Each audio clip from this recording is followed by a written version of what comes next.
شرور أنفسنا ومن سيئات أعمالنا من يهده الله فلا مضل له ومن يضلل فلا هادي له وأشهد أن لا إله إلا الله وحده لا شريك له وأشهد أن محمدا عبده ورسوله يا أيها الذين آمنوا اتقوا الله حق تقاته ولا تموتن إلا وأنتم مسلمون يا أيها الناس اتقوا ربكم الذي خلقكم من نفس واحدة وخلق منها زوجها وبث منهما رجالا كثيرا ونساء واتقوا الله الذي تساءلون به والأرحام إن الله كان عليكم رقيبا يا أيها الذين آمنوا اتقوا الله وقولوا قولا سديدا يصلح لكم أعمالكم ويغفر لكم ذنوبكم ومن يطع الله ورسوله فقد فاز فوزا عظيما أما بعد فإن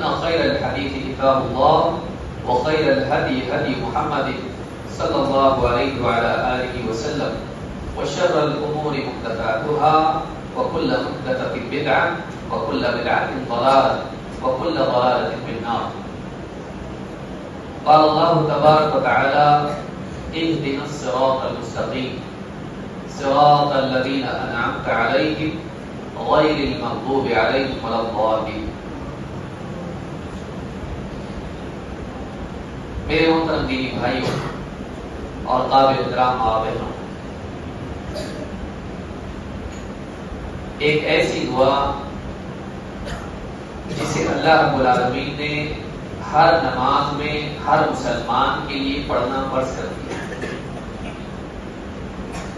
جس دعا کا مانگنا ہر مسلمان کے لیے ہر نماز میں لازم ہے، اس کے بغیر نماز نہیں ہو سکتی، جو نماز کے ارکان میں سے کہ اگر وہ دعا نہ مانگی جائے تو نماز فاسد ہو جائے گی، نماز قبول نہیں ہوگی، چاہے نبی ہو یا امتی، مرد ہو یا عورت، مسافر ہو یا مقیم، قصر کی نماز ہو یا نماز میں اتمام کیا جا رہا ہو، پوری نماز پڑھی جائے، چاہے وہ فرض نماز ہو یا نفل ہو، چاہے وہ جنازے کی نماز ہو، عید ہو، جمعہ ہو یا وتر کی نماز ہو، ہر نماز میں ہر رکعت میں ایک دعا ایسی ہے جس کا مانگنا ہر مسلمان پر، ہر مصلی پر لازم ہے۔ وہ کون سی دعا ہے؟ وہ اللہ رب العالمین سے صراط مستقیم کی ہدایت کے مطالبے کی دعا ہے۔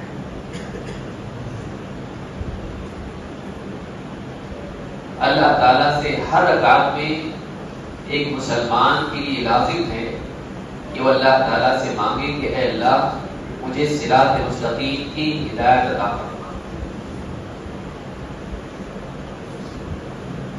اس سے معلوم ہوتا ہے کہ ہدایت کی دعا اور صراط مستقیم کی دعا کتنی اہمیت کی حامل ہے کہ اس کے بغیر نماز میں ایک انسان سب کچھ پڑھ لے، سارا قرآن پڑھ ڈالے، لیکن اگر یہ دعا نہ مانگے تو اس کی نماز نہیں ہوتی۔ دنیا بھر کی دعائیں وہ مانگے لیکن یہ سورت نہ پڑھے جسے سورت الفاتحہ کہتے ہیں، جس سے قرآن کی شروعات ہوتی ہے، جس میں اللہ رب العالمین نے اس دعا کو مانگنا فرض قرار دیا ہے، نماز کا رکن قرار دیا ہے۔ اس دعا کے بغیر، اس کو مانگے بغیر ایک انسان کی نماز ہی نہیں ہو سکتی۔ اس سے معلوم ہوتا ہے کہ یہ دعا کتنی اہم ہے۔ خود اللہ کے نبی صلی اللہ علیہ وسلم اپنی نمازوں میں یہ سورت پڑھا کرتے تھے اور یہ دعا مانگا کرتے تھے۔ معلوم ہوا کہ نبی بھی اس بات کا محتاج ہے کہ اللہ تعالیٰ سے صراط مستقیم کی ہدایت مانگے۔ لیکن سوال یہ ہے کہ ہدایت کیا ہے، اور سوال یہ ہے کہ صراط مستقیم کیا ہے۔ بڑا طبقہ مسلمانوں کا بدقسمتی سے سورۃ الفاتحہ پڑھتا ہے، بعض اوقات اپنی بدعات میں بھی سورت کو پڑھتا ہے، لیکن سورۃ الفاتحہ کے معنی نہیں جانتا، لہذا اس میں ہدایت کیا ہے اور صراط مستقیم کیا ہے نہ جاننے کی وجہ سے وہ واقعی اللہ سے اپنے دل سے نہیں مانگ پاتا ہے کہ اس کو کیا چاہیے، اسے خود معلوم نہیں کہ وہ کیا مانگ رہا ہے۔ ضروری ہے کہ انسان جب اللہ سے دعا کرے تو اس کا دعا کے وقت میں اس کا دل غافل نہ ہو، اسے معلوم ہو کہ اللہ سے کیا مانگ رہا ہے، اس لیے کہ اللہ رب العالمین ایسے دل سے نکلنے والی دعا جو غفلت والا ہو، بے پرواہ ہو، قبول نہیں کرتا ہے۔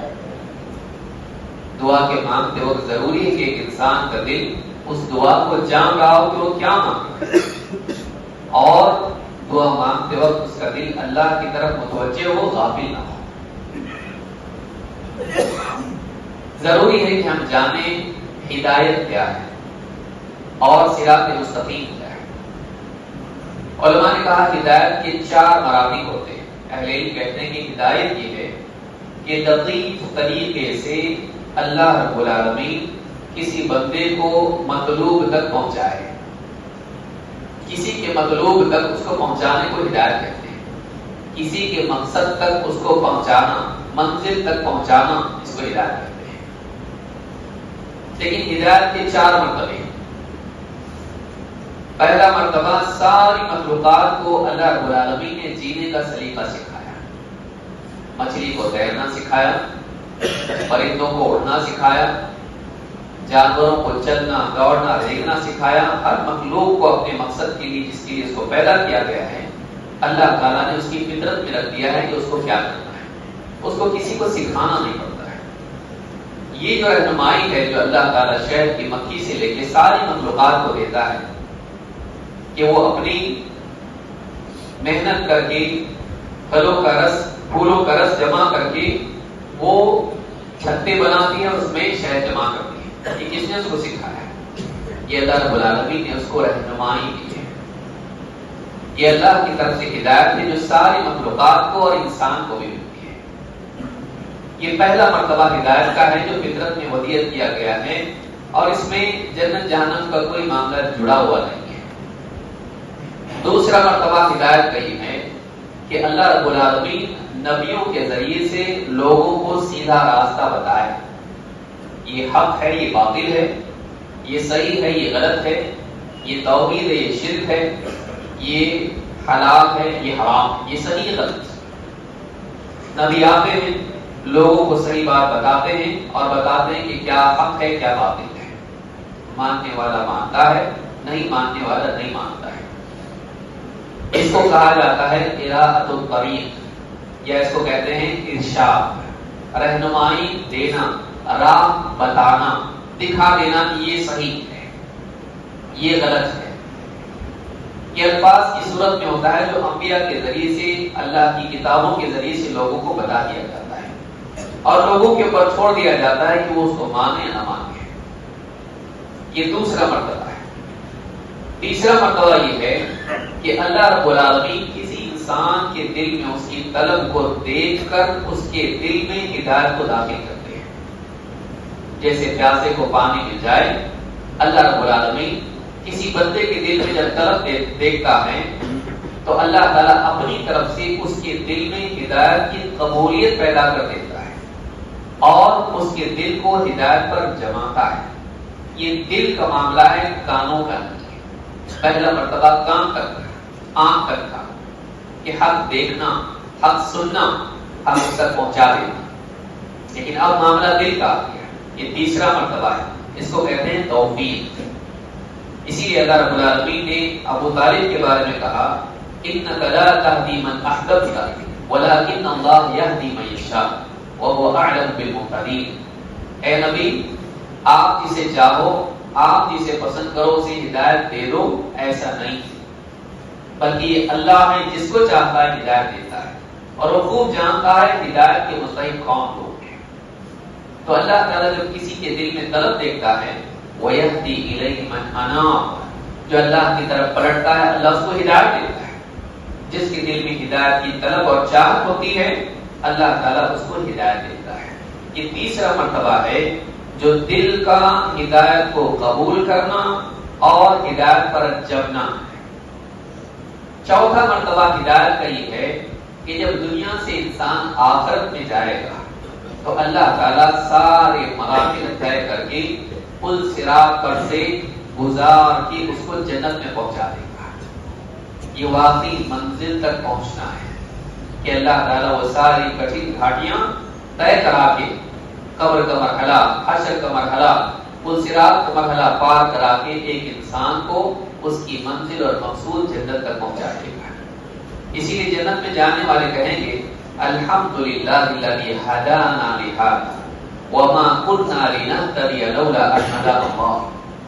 تمام تعریف اس اللہ کے لیے ہے جس نے ہدانا لہذا، جس نے ہمیں اس جنت کی رہنمائی دے دی، اس جنت تک ہم کو پہنچایا.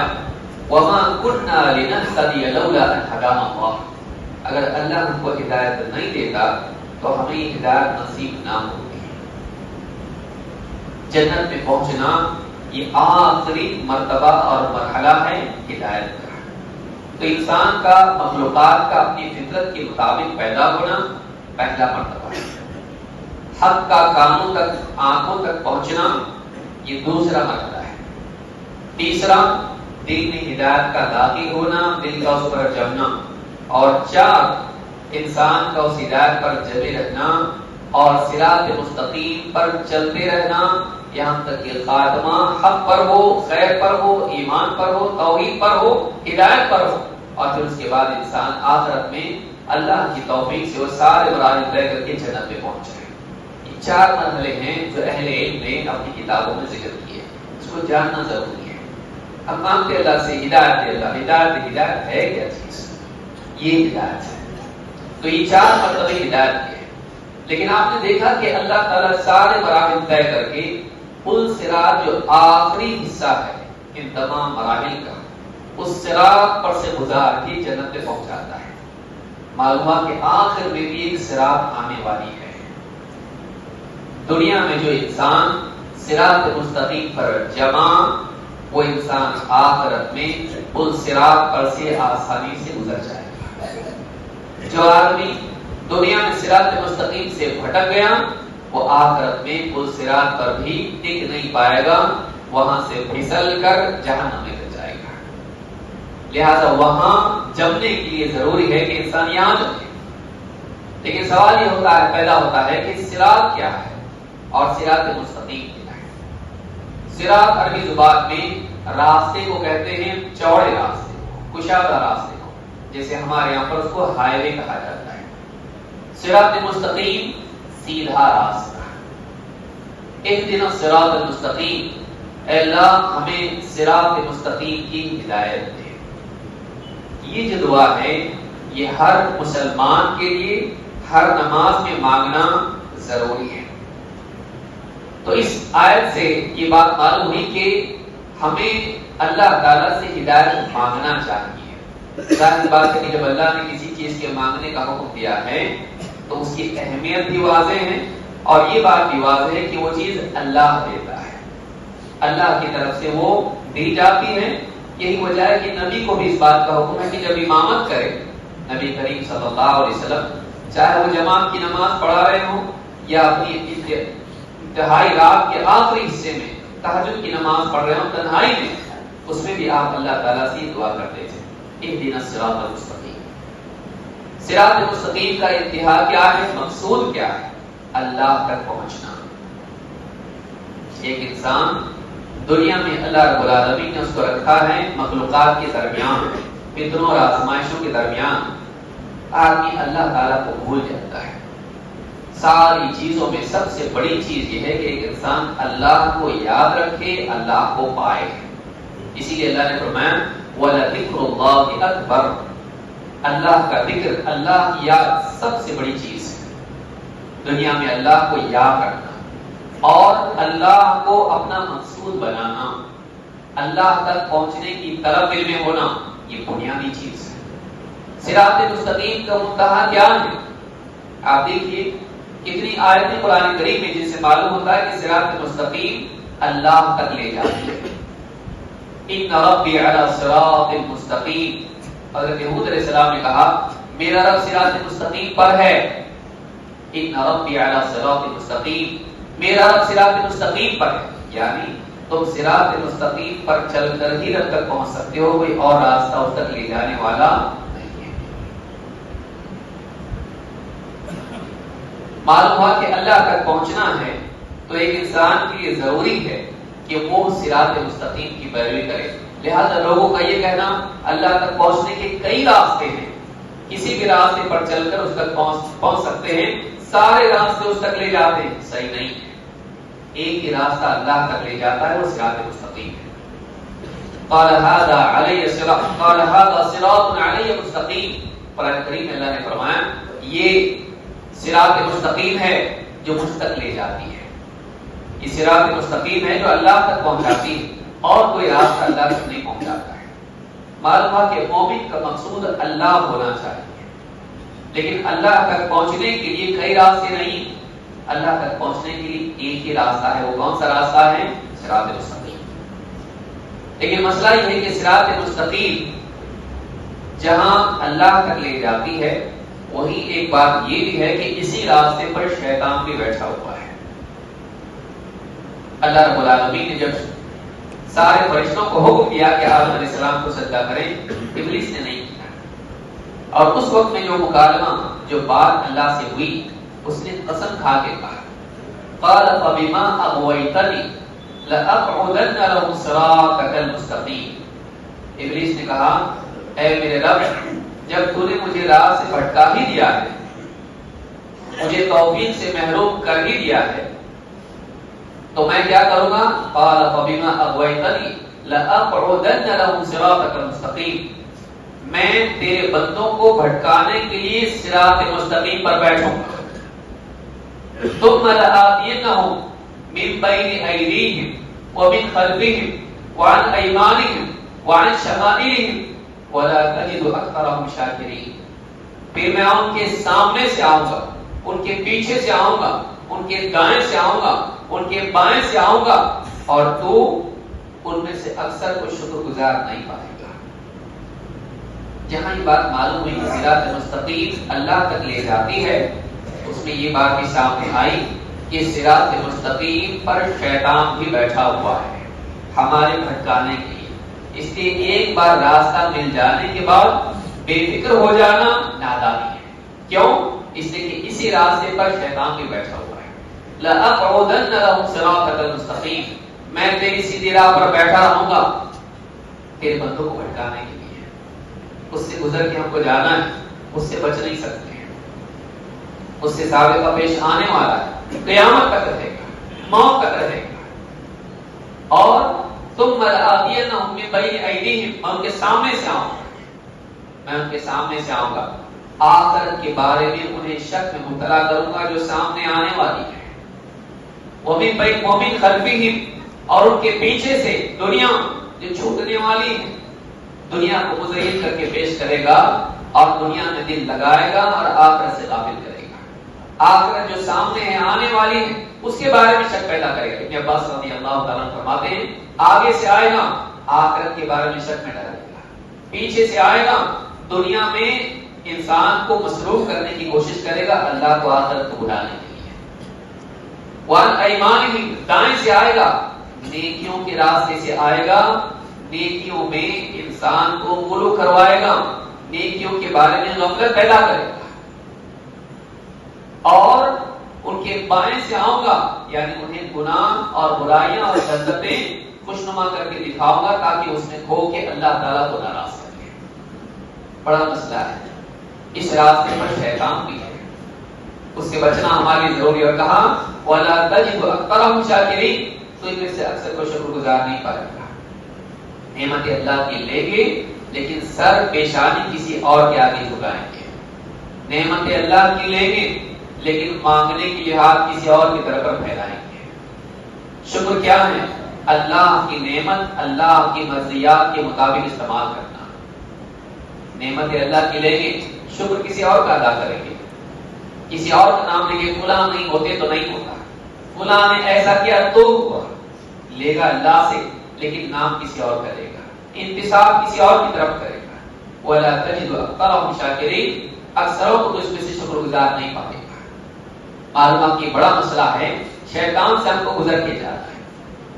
صحابی جابر بن عبداللہ رضی اللہ تعالیٰ عنہ کہتے ہیں کنا جلوسا عند النبی صلی اللہ علیہ وسلم، ہم ایک مرتبہ اللہ کے نبی صلی اللہ علیہ وسلم کے ساتھ بیٹھے ہوئے تھے، فخط هكذا امامه، آپ نے ایک سیدھا راستہ اپنے سامنے اس طرح سے سیدھی لکیر کھینچی، ثم قال هذا سبيل الله، کہا کہ یہ اللہ کا راستہ ہے، وخطين عن يمينه وخطين عن شماله، دو لکیریں دائیں طرف بنائی اور دو لکیریں بائیں طرف بنائی، سیدھی لکیر، کہا کہ وهذا سبيل الشيطان وهذه سبيل الشيطان، یہ شیطان کی راہیں، یہ شیطان کے راستے، معلوم کہ ایک راستہ اللہ کا ہے اور آس پاس شیطان کے بھی راستے ہیں، کہ اس ایک راستے پر چلنے والے کو وہ اس پر باقی رکھنے کی بجائے ان راستوں میں چلنے کی دعوت دے گا اور اس راستے سے ہٹا کے ان راستوں پر لے جائے گا۔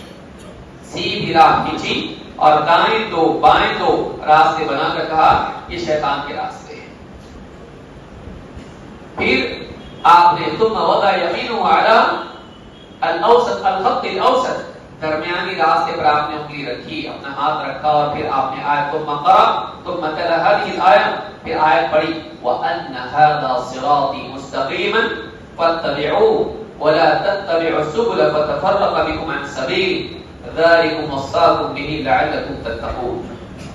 قرآن کریم کی سورۃ الانعام کی آیت آپ نے پڑھی، کہا وَأَنَّ هَذَا صِرَاطِي مُسْتَقِيمًا، یہ میری سیدھی راہ ہے، فَاتَّبِعُوهُ، تم اسی پر چلتے رہو، وَلَا تَتَّبِعُوا السُّبُلَ فَتَفَرَّقَ بِكُمْ عَنْ سَبِيلِهِ، اور تم دوسری راہوں میں نہ نکل جانا، وہ تمہیں اللہ کی راہ سے بھٹکا دے گی۔ ذَلِكُمْ وَصَّاكُمْ بِهِ لَعَلَّكُمْ تَتَّقُونَ، یہ اللہ کی وصیت ہے تمہارے لیے تاکہ تم بچنے والے بن جاؤ۔ پہلے اللہ بتا رہا ہے تاکہ تم بچو شیطان کے دھوکے سے اور غلط راستے پر جانے سے۔ اس حدیث کو امام ابن ماجہ اور امام احمد نے روایت کر حدیث نہیں ہے۔ اس حدیث سے بات معلوم ہوتی ہے کہ سیدھی راہ سے نکلنے والی کئی اور راہیں ہیں اور انسان کنفیوز ہو جاتا ہے، دھوکہ کھا لیتا ہے۔ دھوکہ دینے والا کون؟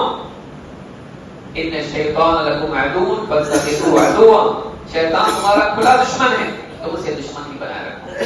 سیدھے راستے پر بیٹھ کر وہ انسان کو اس راستے کی بجائے کسی اور راستے کی طرف پھیر دیتا ہے۔ آدمی اسلام میں آتا ہے، ہدایت کے راستے پر آتا ہے، لیکن ٹک نہیں پاتا ہے۔ یہی وہ مصیبت ہے جس کی وجہ سے ہر مسلمان کے لیے اسلام میں آنے کے بعد بھی ضروری ہے کہ وہ اللہ سے مانگتا رہے اہدنا الصراط المستقیم، اے اللہ مجھے صراط مستقیم کی رہنمائی عطا فرما۔ کسی بھی قدم پر آدمی گمراہی کے راستے پر نکل سکتا ہے۔ زندگی کے کسی بھی مرحلے میں آخری سانس تک انسان کو ضرورت ہے کہ اللہ تعالیٰ سے وہ توفیق مانگتا رہے کہ اللہ راستہ تو مل گیا لیکن اس راستے سے بھٹکنے سے بچا، اسی پر جمائے رکھ۔ اسی لیے بعض علماء نے یہاں پر ہدایت کی دعا سے مراد کہا ثابت قدمی کی دعا ہے کہ اللہ اس پر جمائے رکھ۔ اسی لیے اللہ کے نبی صلی اللہ علیہ وسلم بھی دعا کرتے تھے یا مقلب القلوب ثبت قلبی علی دینک، اے دلوں کو الٹنے پلٹنے والے میرے دل کو اپنے دین پر جمائیں۔ کبھی بھی آدمی کا دل پلٹ سکتا ہے، کوئی بھی آدمی اپنے بارے میں مطمئن نہ رہے کہ میں تو اسلام پہ آ گیا، میں تو توحید پر آ گیا، میں تو صراط مستقیم پر آ گیا، میں ہدایت پر آ گیا، اب کیا فکر ہے؟ آپ کو زیادہ فکر کرنے کی ضرورت ہے، کیونکہ چور اس کے پیچھے لگتا ہے جس کی جیب میں کچھ ہو۔ جو خود بھٹکا ہوا ہے اس کو بھٹکانے کی اور کیا ضرورت ہے؟ جو ہدایت کے راستے پر ہے اسے بھٹکانے میں اپنی ساری طاقت لگاتا ہے۔ لہذا ایک مسلمان کے لیے ضروری ہے کہ وہ صراط مستقیم کو جانے۔ سوال پیدا ہوتا ہے کہ ٹھیک ہے صراط مستقیم اللہ تک لے جاتی ہے، اس پر شیطان بیٹھا ہوا ہے، بھٹکانے کی کوشش کرتا ہے، لیکن واقعی صراط مستقیم ہے کیا؟ صراط مستقیم وہ راستہ ہے جو سارے نبیوں کا اور صالحین کا ہر زمانے میں رہا، جو اللہ تعالیٰ کی طرف سے طے شدہ راستہ تھا، جو عقائد اور اعمال کا مجموعہ تھا جو اللہ نے بندوں کے لیے فرض کیا۔ اللہ نے جینے کا راستہ جو انسان کو دیا نبیوں کے ذریعے سے، وہ راستہ صراط مستقیم ہے، یا اس کو موٹے الفاظ میں آپ کہیں اللہ اور اس کے رسول کی ماننا صراط مستقیم ہے۔ آپ دیکھیے سورۃ الفاتحہ میں آپ کیا کہتے ہیں؟ اہدنا الصراط المستقیم، اے اللہ صراط مستقیم کی ہدایت دے، لیکن آگے آپ کیا کہتے ہیں؟ صراط الذین انعمت علیہم، ان لوگوں کا راستہ۔ صراط مستقیم کیا ہے؟ ان لوگوں کا راستہ جن پر تو نے انعام کیا۔ سوال پیدا ہوتا ہے کہ وہ کون لوگ ہیں؟ قرآن کریم میں اللہ تعالیٰ نے ان لوگوں کا بیان ایک جگہ پر ذکر کیا ہے، کہا وَمَن يُطِعِ اللَّهَ وَالرَّسُولَ فَأُولَٰئِكَ مَعَ الَّذِينَ أَنْعَمَ اللَّهُ عَلَيْهِم مِّنَ النَّبِيِّينَ وَالصِّدِّيقِينَ وَالشُّهَدَاءِ وَالصَّالِحِينَ وَحَسُنَ أُولَٰئِكَ رَفِيقًا۔ لیکن آپ دیکھیں آیت اللہ نے شروع کہاں سے کی ہے؟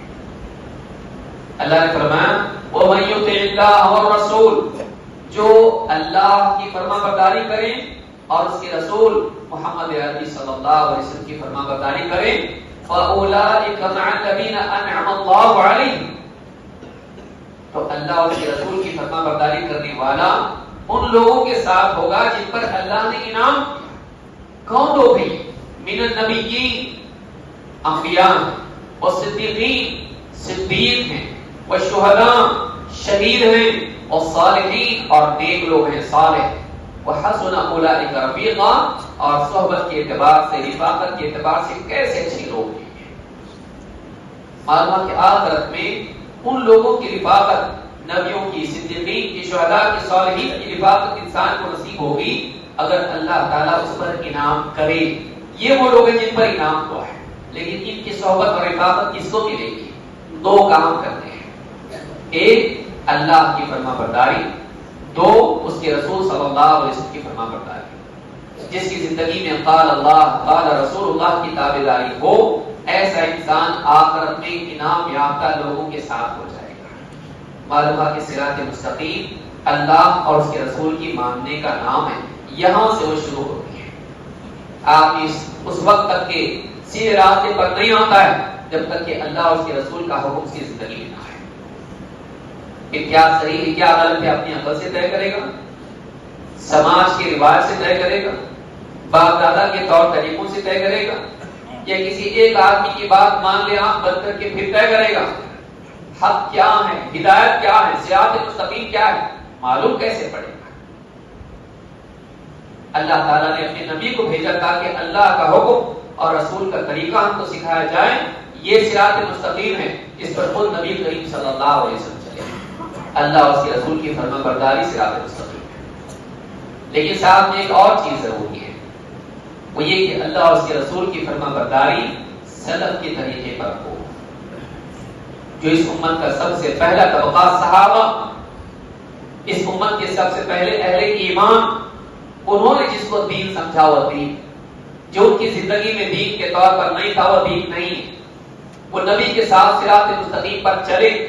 نبی صلی اللہ علیہ وسلم تنہا نہیں تھے، آپ کے ساتھ آپ کے اہل ایمان صحابہ ساتھ میں تھے، ان کا راستہ چلنا۔ انہوں نے کس چیز کو صحیح سمجھا؟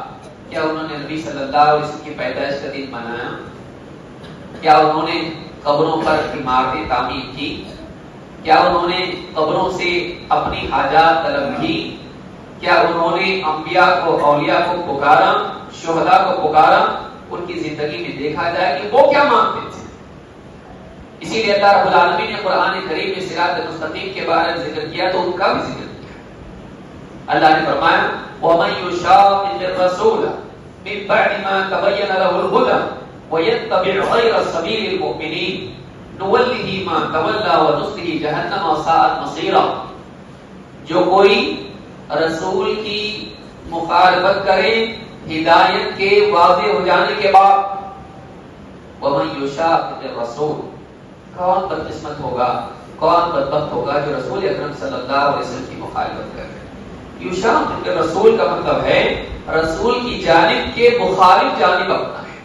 یہاں رسول ہے تو وہ بالکل الٹی طرف ہو جائے، رسول کی مخالفت میں ہو۔ وَمَن يُشَاقِقِ الرَّسُولَ مِن بَعْدِ مَا تَبَيَّنَ لَهُ الْهُدَى، ہدایت کے واضح ہو جانے کے بعد، وَيَتَّبِعْ غَيْرَ سَبِيلِ الْمُؤْمِنِينَ، اور ایمان والوں کا راستہ چھوڑ کے کوئی اور راستہ چلے، نُوَلِّهِ مَا تَوَلَّى، وَنُصْلِهِ جَهَنَّمَ وَسَاءَتْ مَصِيرًا، جہاں وہ مڑا ہے ہم اس کو وہی موڑ دیں گے.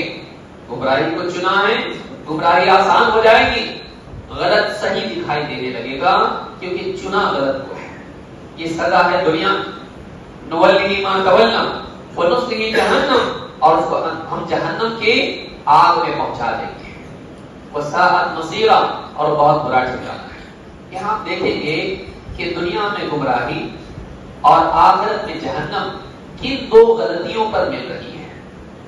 دو سزائیں، دنیا میں دل پر مہر لگ جانا اور باطل کا حق دکھائی دینا، اور پھر آخرت میں جہنم کی آگ میں پھینک دیا جانا. یہ دو سزائیں ایک انسان کو دنیا اور آخرت کی کس گناہ پر مل رہی ہیں؟ وہ کون سی دو غلطیاں ہیں؟ پہلی غلطی ہے رسول کی مخالفت، اور دوسری غلطی ہے ایمان والوں کا راستہ چھوڑ کے کوئی اور راستہ چلنا. ظاہر بات ہے کہ ایمان والوں کا راستہ یہی صراط مستقیم ہے. لیکن وہ پہلے ایمان والے کون ہیں؟ جو واقعی ایمان والے اللہ کے نزدیک ہیں، جو ایمان کے معاملے میں اللہ کے نزدیک ایک اعتبار سے پیمانہ، جن کے بارے میں اللہ تعالیٰ نے فرمایا فَإِنْ آمَنُوا بِمِثْلِ مَا آمَنْتُمْ بِهِ فَقَدِ اهْتَدَوْا. اگر یہ اہل کتاب ویسے ایمان لے آئیں جیسے تم ایمان لائے ہو تو یہ ہدایت پائے. صحابہ کی ایمان کے بارے میں اللہ نے کہا کہ اگر یہودی اور نصرانی ویسے ایمان لائیں جیسے تم ایمان لائے ہو تب مانا جائے گا کہ وہ ہدایت پر آئے ہیں، ورنہ نہیں. تو معلوم ہوا کہ صحابہ اللہ کے نزدیک ہدایت کا پیمانہ ہے. ان کا عقیدہ صحیح، ان کی زندگی صحیح، وہ جس راستے پر چلے وہ راستہ صراط مستقیم ہے. لہذا آج کے دور میں قرآن کی کوئی بھی آیت لے لی، اسی کوئی بھی تفسیر کر لی، حدیث کچھ بھی اٹھا لی اور کچھ بھی اس سے حکم نکال لیا، نہیں چلے گا. دیکھنا پڑے گا کہ قرآن اور سنت پر جو پہلا طبقہ جس نے عمل کیا اور نبی اکرم صلی اللہ علیہ وسلم کی رہنمائی میں جنہوں نے دین پر عمل کیا، ان کا طرز عمل کیا تھا، وہ کیسے دین پر چلتے تھے. وہ کون ہیں؟ وہ صحابہ ہیں جن کے بارے میں اللہ تعالیٰ نے فرمایا رضی اللہ عنہم ورضوا عنہ، اللہ ان سے راضی ہوگا، وہ اللہ سے راضی. جن کے بارے میں اللہ کے نبی صلی اللہ علیہ وسلم نے فرمایا وَتَفْتَرِقُ أُمَّتِي عَلَىٰ 73 مِلَّةً، میری امت 73 فرقوں میں بٹ جائے گی. یہ ہماری امت کی امت میں اختلاف ہونے والا ہے. ظاہر بات ہے جب ایک صراط مستقیم ہے اور اس سے جڑی بھی کئی راہیں اللہ کے نبی صلی اللہ علیہ وسلم نے لکیر کھینچ کے بتا دی ہیں، اور بھی راستے، اور وہ شیطان کے راستے ہیں. تو معلوم ہے کہ کچھ لوگ اس راستے پر آنے کے بعد بھی ان راہوں میں نکل جائیں گے شیطان کا دھوکہ کھا کے. اور یہی وہ چیز ہے جس کے نتیجے میں امت میں فرقے ہوں گے. سوال یہ ہے کہ امت میں فرقے ہوں گے کیسے؟ امت میں ٹکڑے ہوں گے کیسے؟ وہ صراط مستقیم کو چھوڑ کر، اللہ کی راہ کو، سبیل اللہ کو چھوڑ کر سبیل الشیطان پر چلیں گے. وہ اللہ اور اس کے رسول کے حکم کو چھوڑ کر شیطان کی مانیں گے. وہ صحابہ کے نقش قدم پر چلنے کی بجائے باپ دادا کے نقش قدم پر چلیں گے، غلط رسم و رواج پر چلیں گے، اپنی عقل اور شیطان کی رہنمائی میں چلیں گے. تفترق امتی وتفترق امتی علی 73 ملہ، میری امت 73 فرقوں میں بٹ جائے گی. کلہم فی النار الا ملۃ واحدہ، سب کے سب جہنم میں جائیں گے سوائے ایک کے. یعنی 73 فرقے ہوں گے اور سب جہنم میں جائیں گے ایک کے سوا، یعنی 72 جہنم میں ایک جنت میں. صحابہ نے پوچھا، قالوا، صحابی کہتے ہیں کہ قالوا من کیا یا رسول اللہ، صحابہ نے پوچھا اللہ کے رسول وہ ایک کون ہوگی جو جنت میں جائیں گی، وہ ایک کون ہوگی؟ آپ صلی اللہ علیہ وسلم نے کسی فرقے کا نام نہیں دیا، آپ نے اس کی صفت بیان کی. آپ نے فرمایا ما انا علیہ واصحابی، جو اس راستے پر، اس عقیدے پر، اس منہج پر، اس طریقے پر ہوں جس پر میں اور میرے صحابہ ہیں. اس سے معلوم ہوتا ہے کہ صراط مستقیم کیا ہے. صراط مستقیم پر آدمی ہے یا نہیں ہے، اس کو جانچنے کا پیمانہ یہ ہے کہ وہ اللہ اور اس کے رسول کی تعلیمات کے مطابق جی رہا ہے کہ نہیں، اور وہ ان تعلیمات کے سمجھنے کے لیے اور ان تعلیمات پر عمل کرنے کے لیے صحابہ کی نقش قدم پر چل رہا ہے کہ نہیں؟ کیونکہ سب سے پہلے دین کو جن لوگوں نے سمجھا اور اس پر عمل کیا ان کی سمجھ اللہ کے نزدیک معتبر ہے. اسی لیے ہم کہتے ہیں اتباع الکتاب والسنہ بفہم سلف الامہ. اللہ کی کتاب اور اس کے رسول کی سنت کی اتباع، لیکن کیسے؟ اپنی عقل سے کچھ بھی مطلب لے لو آیت کا، کچھ بھی مطلب لے لو حدیث کا نہیں. اس امت کے جو اسلاف ہیں، جو صحابہ سے شروع ہوتے ہیں، جو کہ بنیادی طبقہ ہے، ان کے فہم کے مطابق جیسے انہوں نے دین کو سمجھا ویسے ہم دین کو سمجھنے والے بنے. اللہ رب العالمین سے دعا ہے کہ ہم سب کو صراط مستقیم کی توفیق دے اور ہم سب کو گمراہی سے اور شیطان کے راستے سے بچنے کی توفیق عطا فرمائے. اقول ھذا واستغفر اللہ لی ولکم.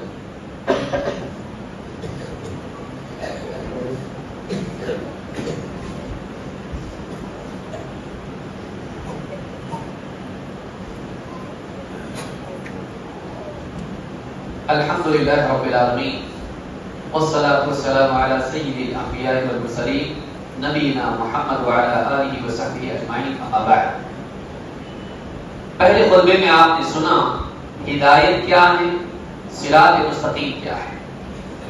لیکن صراط مستقیم کی اصل اور صراط مستقیم کا مصدر کیا ہے؟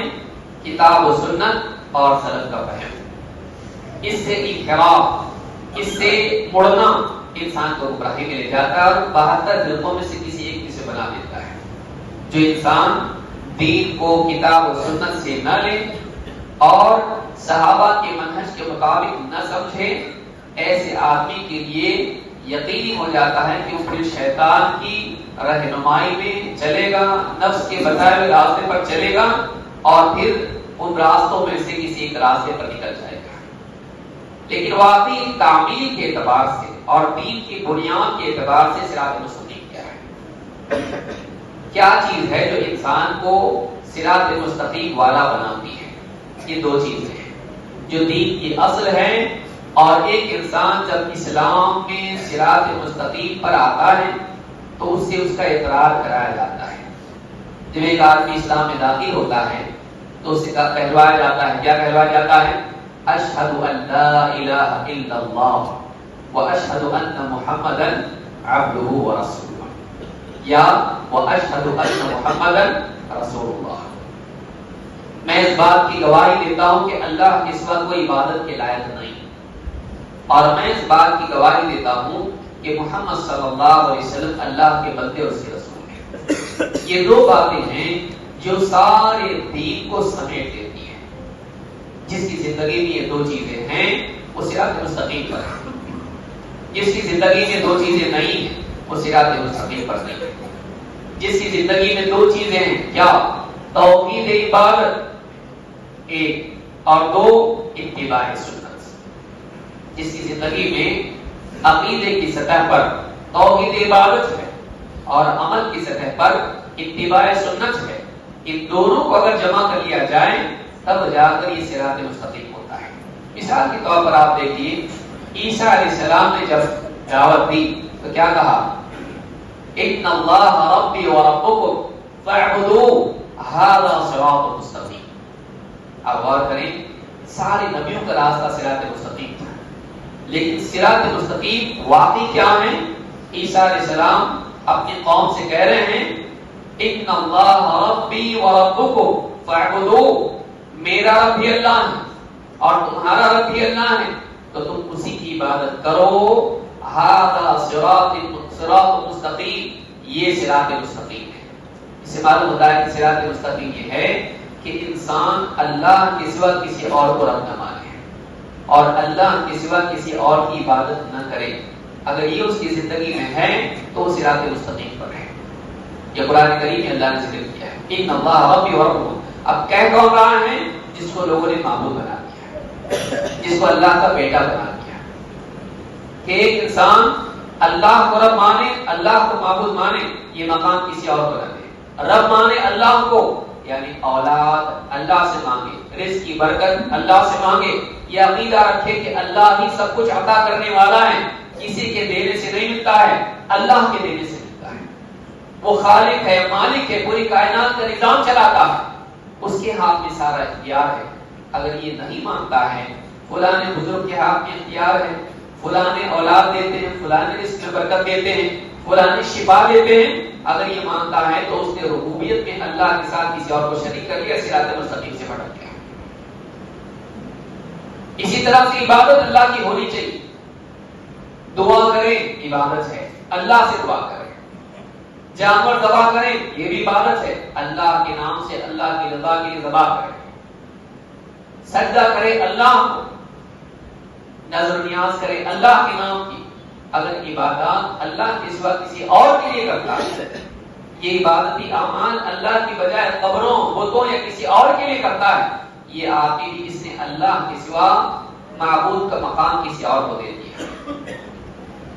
ان اللہ ربی وربکم فاعبدوہ ھذا صراط مستقیم، میرا رب اللہ ہے، تمہارا بھی رب اللہ ہے، تم اسی کی عبادت کرو، یہ صراط مستقیم ہے۔ جب تک زندگی میں توحید نہ ہو، صرف اور صرف اللہ کو رب نہ مانے، صرف اور صرف اللہ کو معبود نہ مانے، ایسا آپ کی صراط مستقیم پر نہیں ہے۔ صراط مستقیم پر آنے کے لیے، صراط مستقیم کا مستحق بننے کے لیے توحید کا اہتمام ہونا چاہیے، رب ماننے کے اعتبار سے بھی، معبود ماننے کے اعتبار سے بھی۔ رب وہ ہے جو سب عطا کرتا ہے، معبود وہ ہے جو ساری عبادات کا حقدار ہے۔ دوسری چیز نبی کریم صلی اللہ علیہ وسلم کی اتباع۔ اللہ تعالیٰ قرآن کریم میں فرماتا ہے نبی صلی اللہ علیہ وسلم سے، وَإِنَّكَ لَتَهْدِي إِلَى صِرَاطٍ مُسْتَقِيمٍ وَإِنَّكَ لَتَهْدِي إِلَى صِرَاطٍ مُسْتَقِيمٍ، اے نبی آپ صراط مستقیم ہی کی طرف رہنمائی کرتے ہو۔ معلوم ہے کہ نبی کریم صلی اللہ علیہ وسلم کی تعلیمات سے آزاد ہو کر جینا صراط مستقیم سے محرومی ہے۔ جو آدمی صراط مستقیم پر آنا چاہتا ہے، جمنا چاہتا ہے، اس کے لیے لازم ہے کہ وہ باپ دادا کے طور طریقے، سماج کے رسم و رواج، عقل کے بتائے ہوئے فلسفے، شیطان کے بتائے ہوئے وسوسے یا اس طرح سے اور کسی کی باتیں، ان کو چھوڑ کر اس طرف آئیں جس طرف نبی صلی اللہ علیہ وسلم چاہتے کہ وہ آئے۔ وہ نبی کریم صلی اللہ علیہ وسلم کی توجیہات و تعلیمات کو دیکھیں، آپ نے کیا بتایا، آپ نے کیا سکھایا، جب وہ یہ دیکھے گا تو صراط مستقیم پر ہے۔ وَإِنَّكَ لَتَهْدِي إِلَى صِرَاطٍ مُسْتَقِيمٍ، یقیناً اے نبی آپ صراط مستقیم کی طرف ہدایت کرتے ہو، راہ بتاتے ہو۔ معلوم ہے صراط مستقیم معلوم کرنے کے لیے رجوع کرنا پڑے گا پیارے رسول صلی اللہ علیہ وسلم کی طرف۔ آپ کو چھوڑ کے صراط مستقیم نہیں مل سکتی ہے، نہیں ہمارے لیے باپ دادا کا طریقہ کافی ہے، نہیں چلے گا، باپ دادا کا طریقہ نہیں چلے گا، نبی کا طریقہ چلے گا۔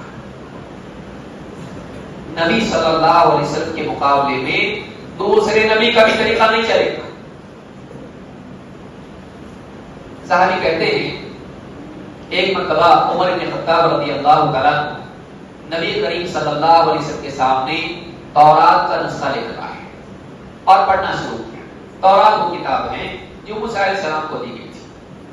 پڑھنے لگے، کہا اللہ کے رسول اس میں سے بعض باتیں ہیں جو ہم کو بڑی اچھی لگتی ہیں، اور پڑھنا شروع کیا، دیکھا نہیں کہ اللہ کے نبی صلی اللہ علیہ وسلم کا حال کیا ہے۔ ابو بکر صدیق رضی اللہ تعالیٰ عنہ اس کے مجلس میں موجود تھے۔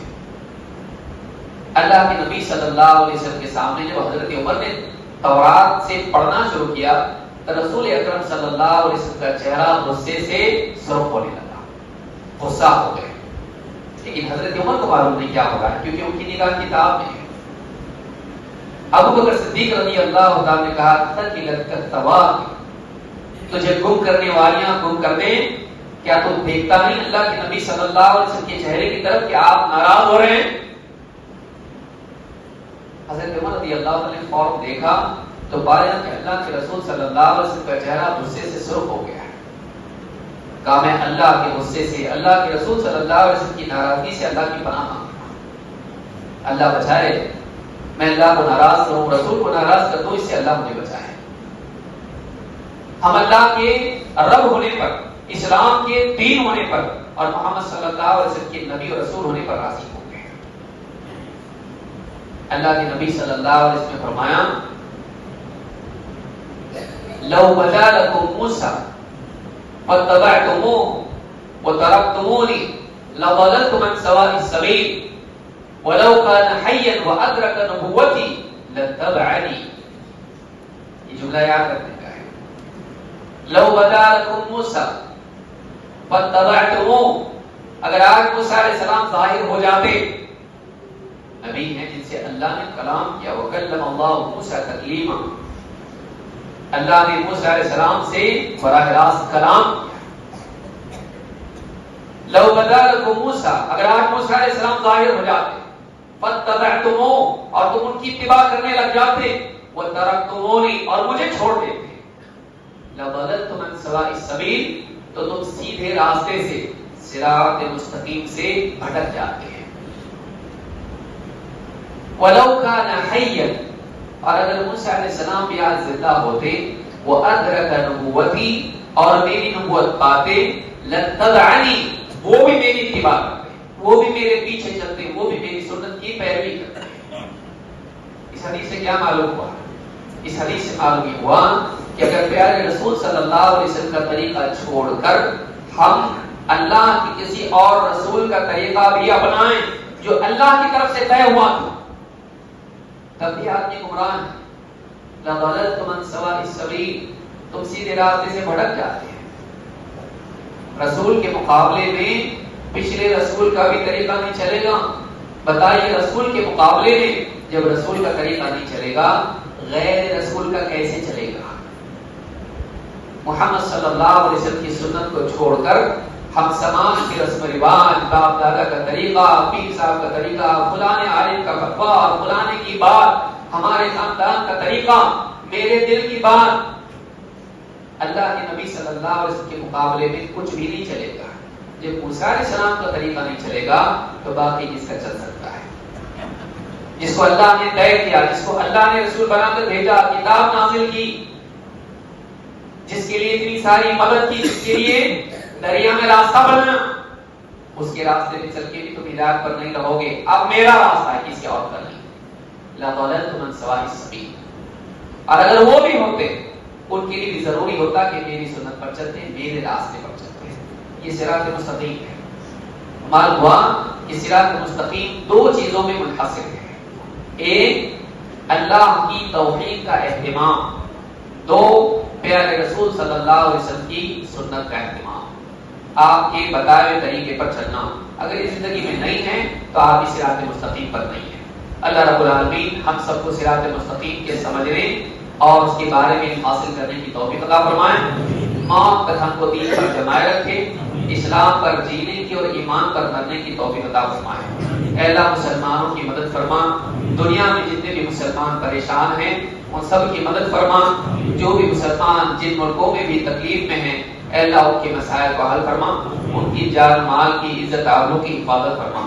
ان اللہ یأمر بالعدل والإحسان وإیتاء ذی القربى وینہی عن الفحشاء والمنکر والبغی یعظکم لعلکم تذکرون. اذکروا اللہ یذکرکم وادعوہ یستجب لکم ولذکر اللہ تعالی اکبر.